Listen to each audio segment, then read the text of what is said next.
what happened? What happened to this whole process? That doesn't make sense. Frustration at the polls yesterday. One polling place in Baltimore delayed opening for 2 hours. You came to make a difference in the city, make a difference in what's going on, and you can't vote. And a lot of people, I'm sure, left. The Baltimore City Circuit Court ruled Baltimore IT Academy had to stay open for an extra hour because poll workers couldn't access the secure room where the voting equipment was stored. Yesterday, Baltimore City Board of Elections confirmed reports of mice and fleas at Patapsco Elementary School, making the polling place close down early.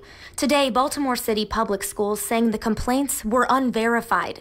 Still, Mayor Pugh calls the problems unacceptable and wants a review of the election board and process. We should not have problems of opening of polling places. Perhaps there was somebody who couldn't get there an hour later, who missed voting that morning. When we say we open at 7 a.m., it opens at 7 a.m. There was a lot of frustration about changes in polling places, access to polling places at appropriate times. Kobe Little with the Maryland State Conference of the NAACP says they got calls from lots of voters.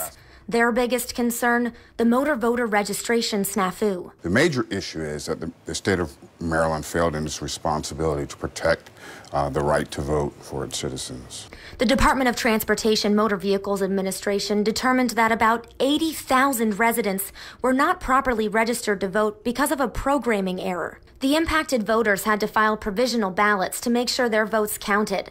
Little wonders if it impacted the outcome of the election. We don't know how many of those 80,000 were completely discouraged and didn't vote at all. He wants transparency from the MVA and the Board of Elections and reassurance that the glitch doesn't impact the November election.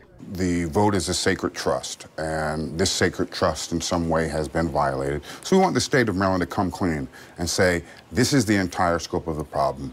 This is why the problem occurred, and these are the concrete steps that we're taking to remediate the problem. A Senate panel will hold a hearing next month to explore what went wrong with the registration glitch. And going forward, the NAACP is promoting voting rights with same-day voter registration, language assistance, and other ideas to make it easier to vote.